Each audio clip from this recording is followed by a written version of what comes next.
தன் தவறை மறைக்க லஞ்சம் கொடுக்கு. இப்ப சாவுலே புனித சாவு சாராயம் குடிச்சு சாகுறது தான். இது ஒரு சரித்திர நிகழ்வு தப்பு. அப்படித்தானே வருது.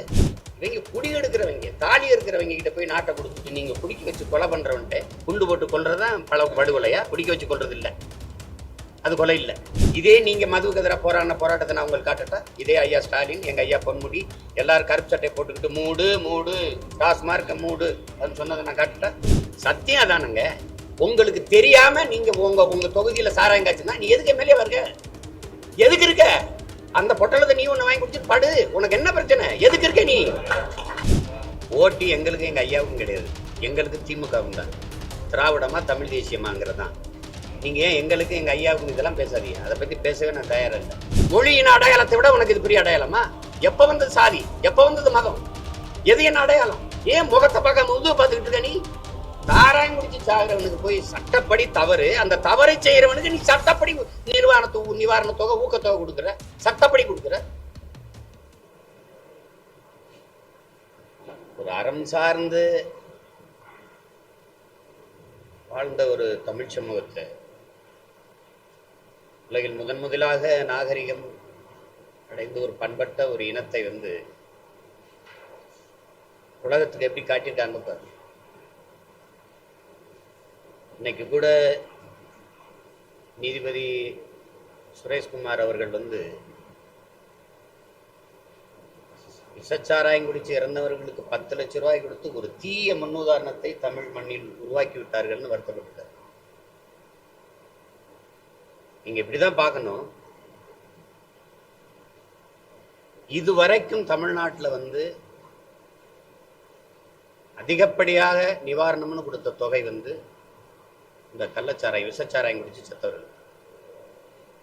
பயிர் வாடிருச்சுன்னு, மழை இல்லாம பயிர் செத்து போச்சுன்னு விஷம் குடிச்சு செத்தவனுக்கு ஒன்றும் இல்லை. அந்த சமயத்தில் உங்களுக்கு தெரியும், 400க்கு மேற்பட்ட விவசாயிகள் வரப்புல இருந்த மரத்திலே தூக்குல தொங்கினெல்லாம் இருக்கு. வேட்டியவே கயிறாம இருக்கு.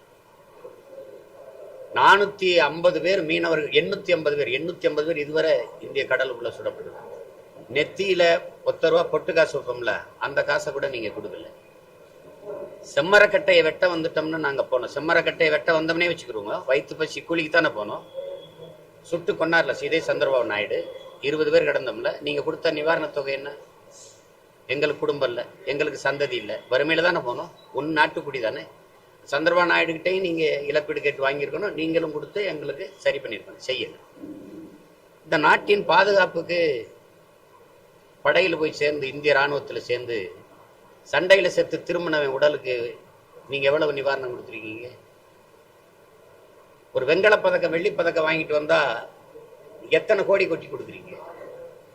நாட்டின் பாதுகாப்புக்கு நின்று இப்போ நாட்டை பாதுகாக்க நான் போய் செத்துட்டா என் வீட்டை பாதுகாக்க என் நாடு இருக்குன்னுங்கிற நம்பிக்கை வரலைன்னா நான் எப்படி இந்திய நாட்டு ராணுவத்துக்கு போவேன்? சொல்லுங்க, நீங்க சொல்லுங்க. இதே சேலத்துல செத்து வந்தான்ல, பஞ்சாப்ல நடந்த கலவரத்துல 2 வீரன் செத்து, இந்த அரசு கொடுத்த, இந்திய அரசு, இந்திய ராணுவம் தானே, அவங்க கொடுத்த நிவாரணம், இந்த மாநில அரசு கொடுத்த நிவாரணம். நீங்க என்ன சொல்ல வரீங்க? சாராயம் குடிச்சு செத்தால் இப்போ தூத்துக்குடியில 37 பேர் செத்தாங்க. இப்ப நடந்த வெள்ளத்துல, பேரிடர்ல, பெரும்புயல். உங்களுக்கு தெரியுமா, ஒருத்தருக்கு 100 ஆடு வெள்ளத்துல போயிடுச்சு. அதோட அவன் பொருளாதாரம் முடிஞ்சிருச்சுல. எத்தனை மாடுகள் போயிடுச்சு தெரியுமா? எத்தனாயிரம் ஏக்கர் வாழை சாஞ்சிச்சு, எவ்வளவு கரும்பு தண்ணி அழிஞ்சது. என்ன நீங்க நிவாரணம் கொடுத்தீங்க? என்ன கொடுத்தீங்க? சாராயம் குடிச்சு செத்தால் 10,000 கொடுக்குறேங்கிற ஒரு கலாச்சாரத்தை உருவாக்குவதை நீங்க எல்லாம் ஏற்கிறீங்களா? இது என்ன? இது அறிவார்ந்த சமூகம் தானா? இதை படிச்சவங்க இருக்கிறது தானா? இது நாடு தானா? இது எப்படி ஏற்பீங்க சொல்லுங்க? அப்படி நிவாரணம் கொடுத்து ஆகணுமா? சரி, கொடுக்கணும். அப்படின்னா இவ்வளவு காலம் சாராயம் வித்தவன் சம்பாரிச்சான், அவன் சொத்தை பறிச்சா, அந்த சொத்தை வித்து அதுல நீ 1 கோடி வந்தா கூட 1 கோடி கூட கொடு ஒரு குடும்பம். நாங்க கேட்டா கேளு, யார் காசு எடுத்து யார்? 9 லட்சம் கோடி உனக்கு கடன். போக்குவரத்து தொழிலாளர்களுடைய நிலுவைத் தொகை, அவன் பிடித்த பணம் 7,500 கோடியா நீ திருப்பி கொடுக்க முடியல, உன்ட காசு இல்ல. சம வேலை சம ஊதியம் ஆசிரியர் பெருமக்கள் போராடுறதுக்கு உனக்கு கொடுக்க முடியல. மருத்துவ பெருமக்கள் செவிலியரின் பணியை நிரந்தரமாக்க முடியல, ஏன்னா காசு இல்ல. அரசு மருத்துவர்கள் பெருமக்களுக்கு நீ ஊதிய உயர்வு கொடுக்க முடியல, காசு இல்ல. குடும்ப தலைவிக்கே 1000 ரூபாய் தான். குடிச்சு செத்தா 10 லட்சம். அப்புறம் பிக்சட் டெபாசிட், அப்புறம் மாசம் 5000. எந்த வேலைக்கு போகணும்? எதுவுமே வேண்டியது இல்லையே.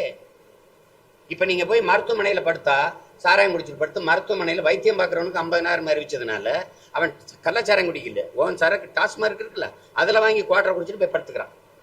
அது ஊதுனா சரக்கு வாடை வருது. அப்போ சரக்கு குடிச்சிருக்கான்னு தெரியுது, ஆல்கஹால் பாடியில் இருக்குன்னு தெரியுது. அது என்ன சாராயம் என்ன அதுக்கு போய் ரிசர்ச் பண்ணிட்டு இருப்பீங்களா, டெஸ்ட்டுக்கு அனுப்பிக்கலாம் லேபுக்கு. அவன் 50,000க்கு வந்து படுத்து கிடக்குறான். குணமாயி போனா 10 லட்சம் கொடுக்குறான்னு வீட்டில் மிச்சம் இருந்ததை கூட சேர்த்து போயிட்டான். என்ன ஆட்சி முறைன்னு பாருங்க. இதெல்லாம் திராவிட மாடல்ல வருது. இதே இது பீகார்ல நடந்தது. நிதிஷ்குமார் சொன்னது நிதிமா கள்ளச்சாரெல்லாம் குடிச்சு செத்தாலாம் நான் நிவாரணம் தர முடியாது. உன்னை யார் போய் குடிக்க சொன்னது? நீ கொழுப்படுத்து குடிப்பான், அவன் பணத்துக்கு கொழுப்படுத்து போய் பணம் சம்பாதிக்க விற்பான். நேத்து இன்னைக்கா நடக்குது? ஏங்க ஒரு புயல் வருதுன்னா ஆய்வு செய்து ரெட் அலர்ட்னு போடுற, ஆரஞ்சு அலர்ட்னு போடுற. அங்க ஏற்கனவே மரக்கணத்துல செத்துட்டான் 19 பேரு. 1,90,00,000 நீங்க கொடுத்துட்டீங்க. அப்பவே நீங்க எச்சரிச்சு நீதிபதி கேட்கிறாருங்க, அப்ப நாடங்க நீ எச்சரிச்சிருக்கணும்ல. அந்த மரணம் உனக்கு முன்மாதிரி. அது தெரியாம நடந்துன்னு சொல்லுங்க, நான் ஒத்துக்கிறேன். இது தெரியாம நடந்துருச்சுன்னு எப்படி சொல்றீங்க? உளவுத்துறை இருக்குது, கியூ பிரான்ச் இருக்குது, நீங்க சொல்ற சிபிசிஐடி சோகால் இருக்குது, அதுக்கப்புறம் விஜிலன்ஸ் இருக்குது, அதுக்கப்புறம் அங்க உங்க உள்ளூர்ல கவுன்சில் இருக்கிறாரு, அப்புறம் எம்எல்ஏ இருக்கிறாரு, உங்க மட்ட செயலா இருக்காரு, மாவட்ட செயலா இருக்காரு. நீங்க எல்லாம் இந்த ஊர் சார்ந்த நிருபர்கள் இருக்கிறீங்க. உங்க யாருக்குன்னே தெரியாதா இங்க சாராயங்காய்ச்சி விற்கப்படுதுன்னு? சொல்லுங்க. நீங்க தெரியாம நடந்ததுன்னு எப்படி சொல்லுவீங்க? நீங்க அரசு தன் தவறை மறைக்க லஞ்சம் கொடுக்குது, தன் தவறை மறைக்க லஞ்சம் கொடுக்குது. அப்ப சாவுலே புனித சாவு சாராயம் குடிச்சு சாகிறது தான். இது ஒரு சரித்திர நிகழ்வு தப்பு. அப்படித்தானே வருது. இவங்க குடி எடுக்கிறவங்க, தாலி இருக்கிறவங்க கிட்ட போய் நாட்டை கொடுத்துட்டு நீங்க குடிக்க வச்சு கொலை பண்றவன்ட்டு குண்டு போட்டு கொல்றதுதான் பல படுகொலையா? குடிக்க வச்சு கொல்றது இல்ல, அது கொலை இல்லை.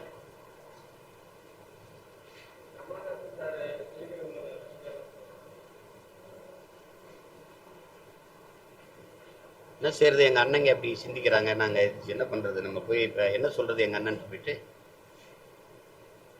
அவங்க பயன்படுத்துறாங்க இந்த எங்க அண்ணனை, கம்யூனிஸ்ட் கட்சியை வந்து மதுக்கடைகளை மூட எழுதுற. இப்போ ஒரு மினிட்டுக்கு எதிராக நீங்க போராடுறீங்க. இதே நீங்க மதுவுக்கு எதிராக போராட்டத்தை நான் உங்களுக்கு காட்டட்டா? இதே ஐயா ஸ்டாலின், எங்க ஐயா பொன்முடி எல்லாரும் கருப்பு சட்டை போட்டுக்கிட்டு மூடு மூடு டாஸ்மார்க்க மூடு அப்படின்னு சொன்னதை நான் காட்டட்டா? இப்ப நாங்க அதை காட்டினா ஏன் வாய மூடுறீங்க? நீங்க சொன்னதுதான் நாங்க செய்யுங்கிறோம்.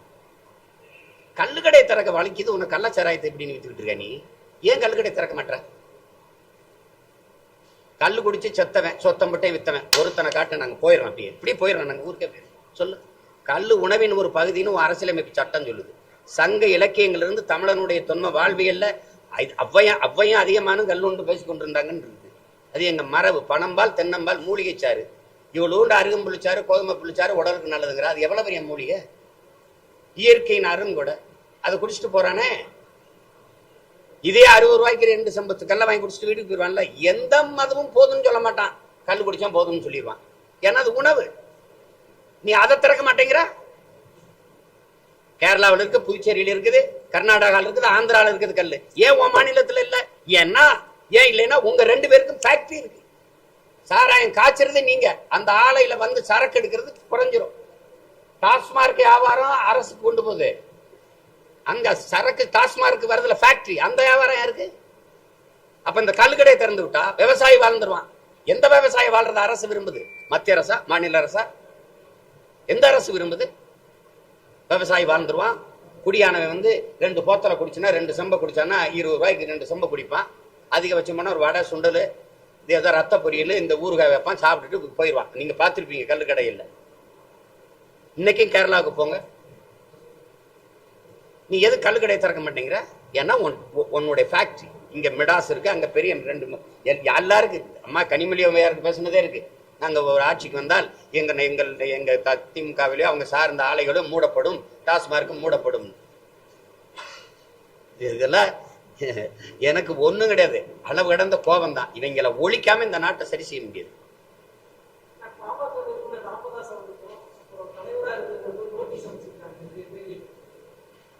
யாரு?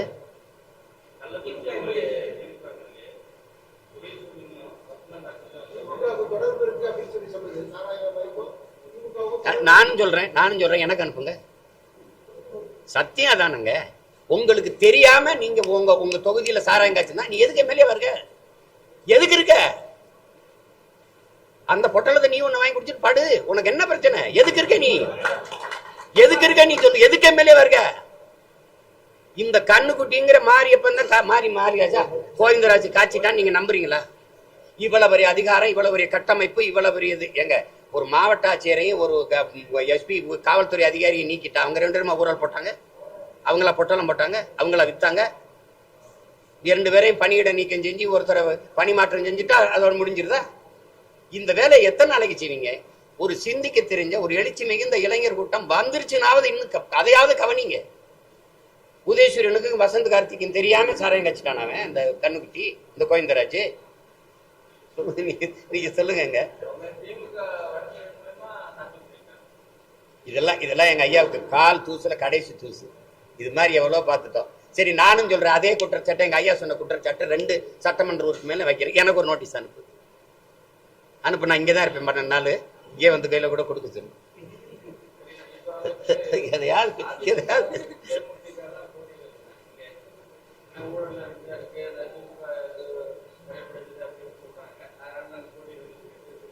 கரை படிஞ்சிருச்சுன்னா விம் பவுடர் இருக்கு, அதை போட்டு கழுவணும்.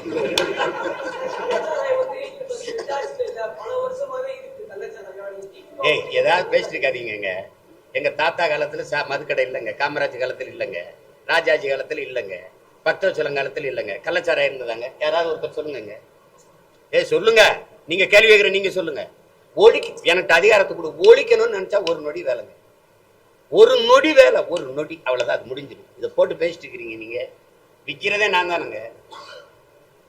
என்ன நீங்க சாத்தா நீங்க வித்தா நல்ல சாராயம், தனியார் காய்ச்சா நல்ல கள்ள சாராயம், இவ்வளவுதான். வேற என்ன? அவன் தான் தெளிவா சொல்றாருங்க. ஒருத்தர் 500 ரூபாங்க மூடதுக்குற வேலை தான் கூலி, 500 ரூபா. டாஸ்மார்க்கு போனா 400 ரூபா போயிருது. உள்ள வீட்டுகளுக்கு இது பண்ண முடியாது. இதுனா 60 ரூபா. 2 பொட்டலம் குடிச்சா 120 போயிருது. மீதி 300 ரூபாய் கொண்டாந்து வீட்டுல கொடுக்க முடியுதுன்றான். நீ குவார்டர் எதுக்கு 400 ரூபாய்க்கு வித்த, 300 ரூபாய்க்கு வித்த? அதனால அவன் 60 ரூபாய்க்கு போறான்.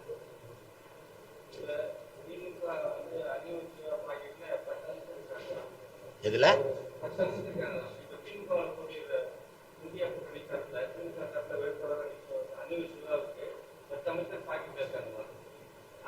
அவ்வளவு பெரிய பாக்கெட் அவருக்கு?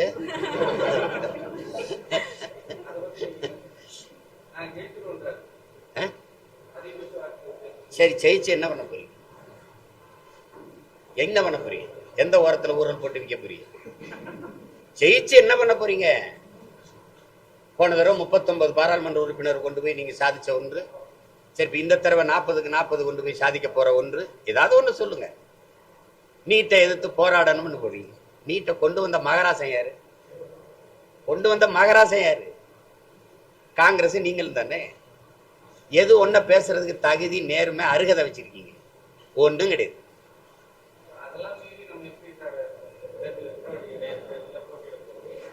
நீங்க சொல்றீங்களா அதையெல்லாம் மீறி தான் ஜெயிக்க போறோம்.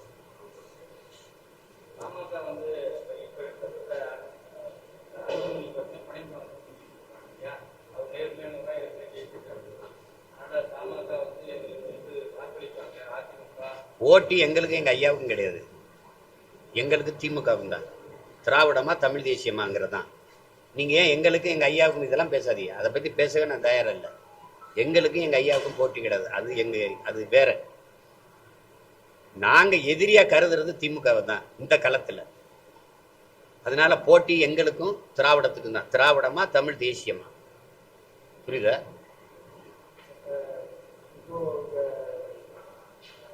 அனைத்து கட்சிகளும் வந்து சிபிஐ விசாரணை கேட்கறாங்க.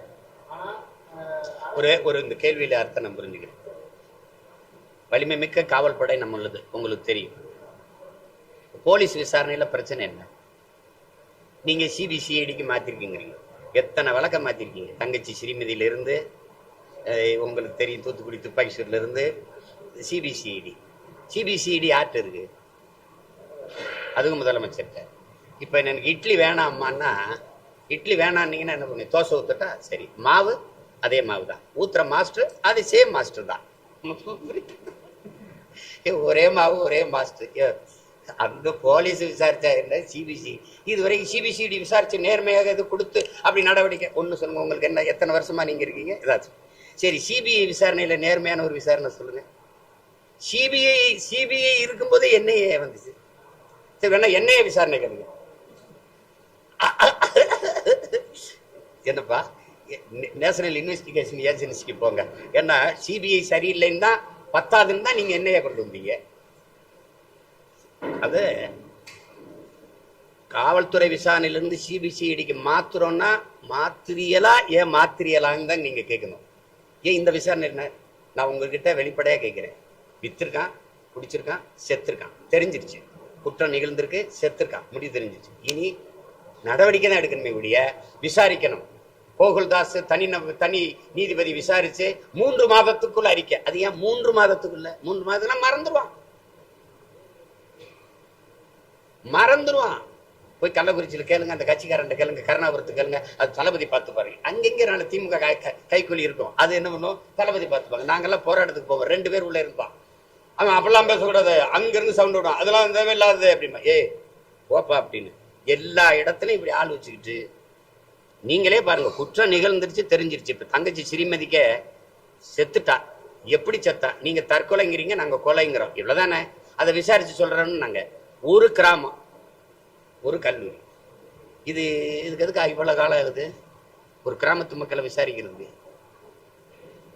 குற்றம் வெளிப்படையா தெரிஞ்சிட்ட பிறகு ஐயா கருணாநிதி அடிக்கடி சொல்வார்ல, உள்ளங்கை புண்ணுக்கு கண்ணாடி எதுக்கு அப்படின்னு. அந்த உள்ளங்கை புண்ணு உங்க வசனத்தை திருப்பி சொல்றேன். எதுக்கு கண்ணாடி?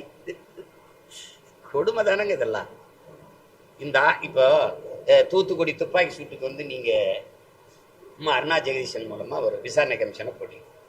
அந்த விசாரணையில வந்து 3 மணி நேரம் நின்று விளக்கம் சொன்ன ஒரு கட்சி தலைவர்ல நான் தான் இருக்கேன். 3 மணி நேரம் நான் அதுக்கு விளக்கம்.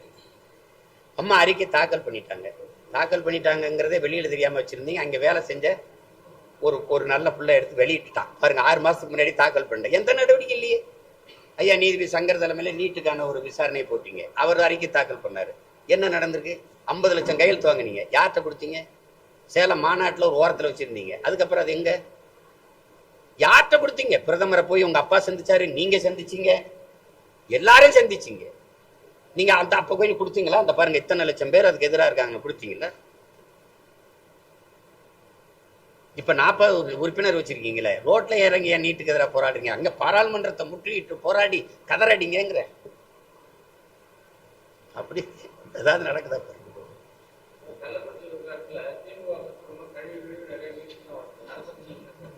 என்ன கழிவு குத்தினாலும் மானம், ரோசம், சூடு, சொரணை, வெக்கம் அதெல்லாம் இருக்கணும்ல. இருந்தா தானே அதுக்கு ஏதாவது வரும், நடவடிக்கை இருக்கும். எந்த தவறையும் பணத்தை வச்சு மூட முடியும், எத்தனை பிண விழுந்தாலும் பணத்தை வச்சு மூட முடியுங்கிற எண்ணம் இருக்கிறவன் போய் நீங்க என்ன நேர்மை எதிர்பார்க்கறீங்க? லெலின் கேட்கிறாருல, பைத்தியக்காரங்கையில நாடு இருக்குடா, அந்த பைத்தியக்காரங்கையில நாட்டை கொடுத்த பைத்தியக்கார எவன்டானு? இந்த பைத்தியக்காரங்க தான்.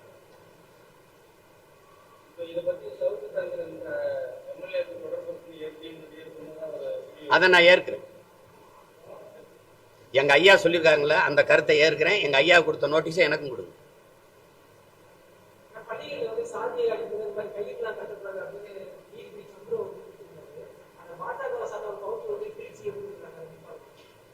பாஜக வந்து சாதி மதமும் என்ன கண்கள்ங்குது, நாங்க சமூகத்தின் கொடுமையான கொடிய புண்கள்ங்கிறோம். அது ரெண்டுக்கும் நிறைய தூரம், 10,000 கிலோமீட்டர் தூரம் இருக்குது. அதுல எங்க ஐயா சந்திர சொல்ற கருத்தை நான் ஒத்துக்கிறேன். சீருடைன்னு ஒண்ணு கொண்டு வந்தது பெருந்தலைவர் வந்து, ஏற்றதாழ்வு, ஏழை பணக்காரன், உயர்ந்தவன் தாழ்ந்தவன், சாதிய பாகுபாடு, வர்க்க வேறுபாடு இருக்கக்கூடாதுன்னா சீருடை ஒரே மாதிரி உடை உடுத்தி வரணும் அப்படின்னு கொண்டு வந்தது. உங்களுக்கு புரியுதுன்னு நினைக்கிறேன். அந்த முறையை பின்பற்றணும். நீதிமன்றங்கள், அரசு அலுவலகங்கள்ல சாமி படங்கள் வைக்கிறது, இது மாதிரி வைக்கிறது, இதுகளெல்லாம் தூக்கணும். பொதுத்தலம் தான். அது உங்க வீட்டுல பூஜாரியில வச்சுக்கிறீங்க, நீங்க எதை வேணாலும் கட்டிக்கிறீங்க. அதுக்காக நீங்க இந்த சாதி அடையாளத்தை இது குறிக்கும் பச்சை கயிறு, கயிறுல மயிர் அடையாளம் இருக்கு. என்ன அடையாளம் இருக்கு? என்ன அடையாளம் இருக்குன்னு கேட்கிறேன். மொழியின் அடையாளத்தை விட உனக்கு இது பெரிய அடையாளமா? எப்ப வந்தது சாதி? எப்ப வந்தது மதம்? எது என்ன அடையாளம்? ஏன் முகத்தை பார்க்காம உதவு பார்த்துக்கிட்டு இருக்க நீ? யார் கற்பிக்கிறது இதெல்லாம்? எதை நோக்கி கொண்டு போற? எத்தனை தலைமுறைக்கு? 15-16 வயசு கத்தி எடுத்துட்டு ஜாதிக்காய் வச்சு கிடக்குறான். அடுத்த தலைமுறைக்கு நெஞ்சுக்குள்ள நஞ்சா? அப்ப எதுக்கு பெரியார் உங்களுக்கு? எதுக்கு அம்பேத்கர்? எதுக்கு சிங்காரவேலர்? எதுக்கு சிவானந்தம்? எதுக்கு ரெட்டமலை சீனிவாசன்? எதுக்கு அயோத்தியாச பண்டிதர்? எதுக்கு சிவானந்தம்? எதுக்கு காமராஜர்? எதுக்கு முத்துராமலிங்க? எதுக்கு சாதி வேணாம்னு பேர்? இத்தனை பிறப்புக்கும் எல்லா உயிருக்கும் 2000 வருஷத்துக்கு முன்னாடி பாடினவன் பைத்தியக்காரன். அப்போ எல்லாரும் பாடி கிழிச்சு எல்லாரும் பாடிட்டான். யாரு மேல கீறினாலும் ரத்த ஒண்ணுதான். ஆக மொத்தம் நீ நானும் 10 மாதம் கடைசி எங்க தாத்தனும் பாடிட்டான் பட்டுக்கோட்டை. என்ன என்ன என்ன நடந்திருக்கு மாறுதல்? முன்பு புத்தர் வந்தார், பிறகு இயேசு வந்தார், அப்புறம் காந்தி வந்தார். என்னென்னமோ சொன்னாங்க, எழுதி எழுதி வச்சாங்க, எல்லாத்தையும் தான் படிச்சீங்க, என்ன பண்ணி கிழிச்சிங்கன்னு கேட்டார் பட்டுக்கோட்டை நம்ம தாத்தா.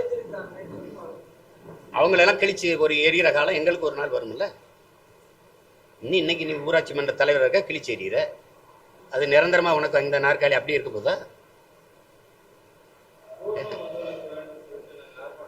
பூரணம்னு சொல்லாதீங்க, முழுமையான. நீங்க ஏன் பூரணம்னு உங்களுக்கு தமிழ்ல சொல்லலையா? பூரணம்னு ஏன் சொல்றீங்க? பூரணம் ஜம்பூரணம். முழுமையான முழுமையான மது விளக்கு இது. எங்க அண்ணன் கேட்கிறாருல, அது பல காலமா தான் வலியுறுத்துறோம். வலியுறுத்துறாரு, சாதி வாரி கணக்கெடுப்பு தான் வலியுறுத்துறோம். நாங்க இங்கிட்டு வலியுறுத்துறோம், அவங்க அங்கிட்டு வலியுறுத்துறோம். மத்திய அரசு எடுக்கணுமுங்க.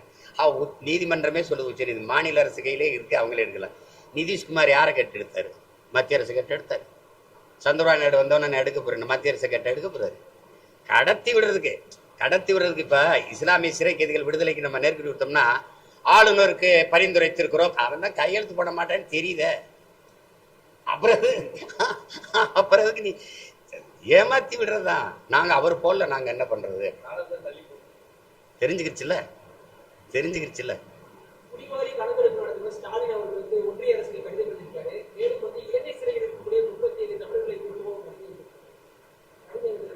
ஏங்க இமெயில், இன்டர்நெட், இன்ஸ்டாகிராம்லாம் வந்த காலத்துல போஸ்ட் மாஸ்டரை கொண்டு நீங்க முதலமைச்சர் ஆகினீங்க, நான் என்ன பண்றது? ஒண்ணு போஸ்ட் மாஸ்டர், இல்லைன்னா சாராய தொழிலதிபர். இந்த கள்ளச்சாராய கள்ளச்சாராய குறிச்சியா மாத்திரத்தை தவிர நீங்க சாதிச்சது என்ன இருக்கு சொல்லுங்க? என்ன இருக்கு சொல்ற தகுதி? இதை சொல்வதற்கு இருக்கா உங்களுக்கு மனசாட்சி? அதான் எங்க இல்லையா? நீங்க சொல்லுங்க. இப்பதானே வந்திருக்கோம், 12 நாள் இருக்கு, பெரிய கச்சேரி இருக்கு. ஒரு கேள்விக்கு பதில் இருக்காது. கடைசிக்கு விலை ஏறும். 5000 10,000 வரைக்கும் ஒரு ஓட்டுக்கு போக வாய்ப்பு இருக்கு. ஏன்னா ஒரு அமைச்சர் 20 கோடி போடணுமா, அது எல்லா அமைச்சரும் இங்க வரணுமா. அது முதல்ல கொஞ்சம் அமைச்சர்கள் வேலை செஞ்சா போதும்னு நினைச்சிருக்காங்க. சீமா வேற நிக்கிறான். ஒரு வேலை அதிமுக தேமுதிக அவனுக்கு போட்டுருச்சுன்னா என்ன பண்றதுங்கிறதுனால இப்ப 20 கோடி முதலீடு பண்ணி ஒவ்வொரு அமைச்சரும் வேலை செய்யணும். இருட்டு வீட்டுக்குள்ள திருட்டுக்கொல்லி பிடிப்பாங்கல்ல, அந்த கதை தான் நடக்கும். யாராவது வந்து எங்களை மாதிரி மேடையில் நின்று என் தங்கச்சி போல எங்களை போல நின்று பேசணும்.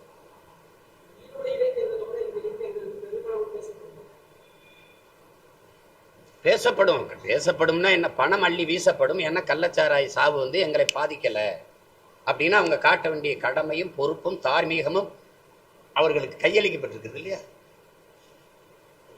ஏன்னா அவங்க சத்தியவான்கள், உத்தம புத்திரர்கள்.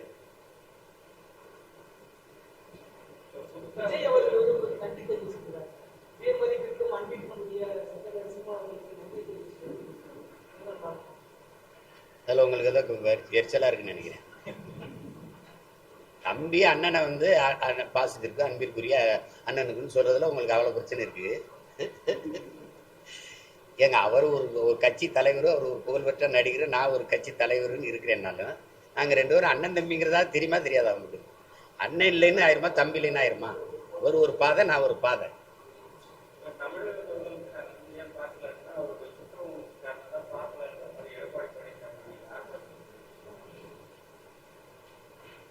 இருக்கலாம்.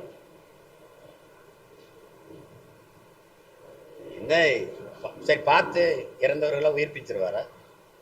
உயிர்ப்பிச்சிட போறாங்களா? அதெல்லாம் ஒண்ணும் இல்ல. எப்பவுமே தவறை ஒத்துக்கொண்டு தொடர்வண்டி விபத்துக்கு பொறுப்பேற்று விலகிய மத்திய லால்பகதூர் சாஸ்திரி மாதிரி தலைவர்களா இருக்கிறாங்க.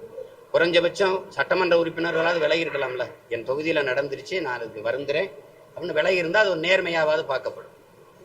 நீங்க நான் திரும்ப திரும்ப கேட்கிறேன், கண்ணுக்குட்டிங்கிற அந்த கோவிந்தராஜா, அவருடைய அம்மா ஜானகியா, அவங்க பேர் ஜெயாவா, விஜயா, இவங்களை பார்த்தா இவங்க இவ்வளவு அதிகார கட்டமைப்பை மீறி இந்த கள்ளச்சாராயத்தை வித்துற முடியும்னு உங்களால நீங்க நினைக்கிறீங்களா?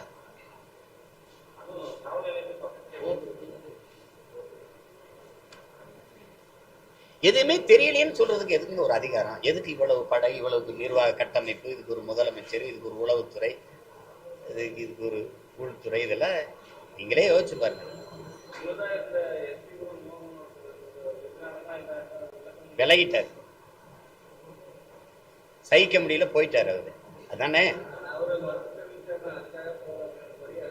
இல்ல ஆமா, அதுக்காக தான் போனேன்னு சொல்ல முடியுமா? அதுக்காகலாம் போறதுன்னு சொல்றதுக்கு சீமான் மாதிரி எல்லாத்துக்கும் துணிஞ்சு நிக்கிறாள் அதிகாரி. அவர் எவ்வளவு நெருக்கடி இருக்கும். எங்க அண்ணன் கமலஹாசனுக்கு இது தேவையா? ஏன் வந்து பேச வேண்டியது அவசியம் வருது? அந்த கருத்தை எப்படி பாக்குறது? எல்லாரும் என்கிட்ட கேட்கிறாங்க, என்னங்க ஆச்சு உங்க அண்ணனுக்கு, ஏங்க அப்படி போயிட்டு இருக்காரு? நான் போய் அவர்கிட்ட என்ன சொல்றது? நாங்க சிறு வயதுல இருந்து அவரை நேசிச்சு மதிச்சு வளர்ந்த பிள்ளைகள் நாங்க. அவருக்கு இனிமே ஒரு புகழ் வேணுங்கிறதெல்லாம் இல்லை. அவர் அளவுக்கு புகழ் பெற்ற இங்க ஒன்றும் ஒரு கலைஞன் ஒன்றும் இல்லை, ஒருத்தர் இல்லை. அவர் உலக புகழ் பெற்றுட்டாரு. ரெண்டாவது, அவர் சொல்ற கருத்தை பாருங்க. குடிக்காதீங்கன்னு சொல்ல முடியாது, குடிக்காதீங்கன்னு சொல்ல முடியாது. அது கொஞ்சமா குடிங்க, அளவா குடிங்க. அப்படின்னா என்ன பண்ணும்? எங்க அண்ணன் மாதிரி ஒரு 50 பேரை போட்டு அளந்து ஊத்துங்கன்னு சொல்லணும். அளந்து அதை எங்க அண்ணன் தான் தொடங்கி வைக்கணும். ஏங்க அவன் குடிக்க போறான், அதை படிச்சுக்கிட்டா இருப்பேன்.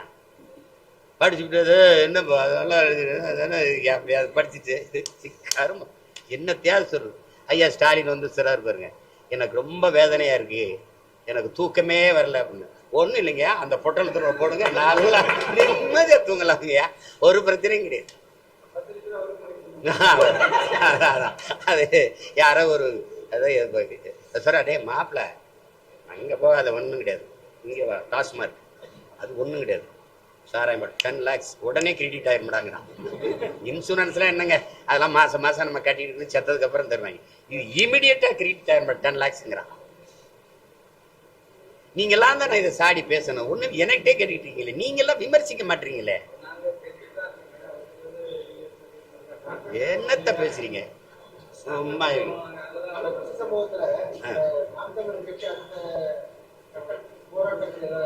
எங்களுக்கு அது இல்லை வேலை, அது இல்லை எனக்கு. அதுல வந்து என் தம்பி எல்லாம் எனக்கு, நான் மரக்காணத்துக்கும் போல, இதுக்கு வரல. நீ எல்லாரும் போனாங்களே, நான் போன இடத்துக்கு எல்லாரும் வந்தாங்களா? 8 வழிச்சாலை வேணாம் நீங்க வந்தீங்களா? நான் போராடி ஜெயிலுக்கு போனேன், நான் என் தம்பி இல்ல வந்தீங்களா?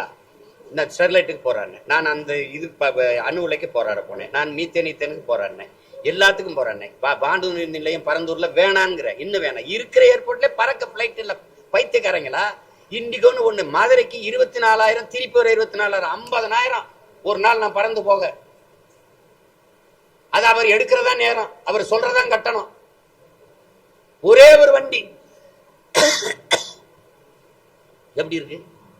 ஒரு பிளைட் தான் இருக்கு. இதுல எதுக்கு 5000 ஏக்கர்ல 5000 ஏக்கர்ல ஏர்போர்ட் கட்டக்கூடாது? ஏர்போர்ட்டி விடணும். 22 ஏரி இருக்கிறது. சரி, நீ சரியான ஆளு, கட்டிரு பாப்போம் ஏர்போர்ட். நான் பவர்ல இல்ல, நீங்க பவர்ல இருக்கீங்க, கட்டி காட்டிடுறேன். கட்டிருங்க, நான் பார்ப்போம், ஒரு தடவை பார்த்துருவோம். 8 வழிச்சாலை போட்டு முடிச்சிட்டீங்களா? பேனா வச்சுட்டீங்களா? அதே கதை தான் நடக்கும். தேவையில்லாம ஏர்போர்ட் கட்டுறேன், அது பண்றேன், இது பண்றேன், அங்க பண்றேன். 9 லட்சம் கோடி கடனுங்க. வட்டி எவ்வளவு கட்டுறீங்க? வட்டி எவ்வளவு? காவல்துறைக்கு படி அந்த பணி அந்த காசு கொடுக்க முடிஞ்சது அவங்களால? அவங்கள தேர்தல் நேரம் அந்த நேரத்தில் பணி செய்யறாங்கல்ல, அந்த காசு அவங்களால கொடுக்க முடிஞ்சதா? கொடுக்க முடிஞ்சதா? கொடுத்துருக்கல அப்போ. ஆனா சாராயம் குடிச்சு செத்தவனுக்கு 10 லட்சம் கொடுக்குறீங்க. உங்க தவறை மறைக்க இந்த பிணத்தின் மீது பணத்தை கொட்டி மூடுறீங்க நீங்க. இந்த குற்றச்சாட்டுக்கு பதில் இருக்கா உங்ககிட்ட? யார் தர்க்கம் பண்ணுவது? திமுக சார்பில்லையா இல்ல கூட்டணி கட்சிகளா? என்னோட நேருக்கு நேர். நான் என் தங்கச்சிட்டு இன்னும் தர்க்கம் பண்ணி ஜெயிச்சு போங்க. ஒரு கேள்விக்கு பதில் வச்சிருக்கீங்களா? திறந்த மனதோடு எங்களோட வாதிட தயாரா இருக்கீங்களா? மதுக்கடையை மூட சொல்லி எழுதுறது. நீட் என் தங்கச்சி அனிதா செத்தவன நீட்டுக்கு எதிராக நீங்க பேசுனீங்கல்ல, அப்ப மதுக்கு எதிராக பேசுங்க. இத்தனை பேர் செத்துருக்காங்க, இன்னும் எத்தனை பேர் சாவான்னு உனக்கு அப்படி? அங்க 19, இங்க 60க்கு மேல, இன்னும் பல பேர் மருத்துவமனையில் இருக்கான். வருவானா போவானா தெரியல. நீ சொன்னது கணக்கு 69. அரசு இப்ப உண்மையான கணக்கு என்னைக்கு சொல்லியிருக்கு? வெள்ளத்துல 5000 பேர் செத்தா 500 பேர்னு அறிவிக்கும். அதான வழக்கம். அப்புறம் இதுல போய் என்ன பேசிட்டு இருக்கிறீங்க நீங்க? இது அரசு கிடையாது, தரிசு. இவங்க குடி எடுக்கிறவர்கள், தாலி அறுப்பவர்கள். இவர்களை போய் வச்சுக்கிட்டு நீங்க என்ன பேசிட்டு இருக்கிறீங்க? நீங்க கேட்டா அது இளம் விதவைகள் இந்தியாவிலே அதிகமா இருக்கிற மாநிலம் உங்க மாநிலம் தான், உங்க ஆட்சியில தான்.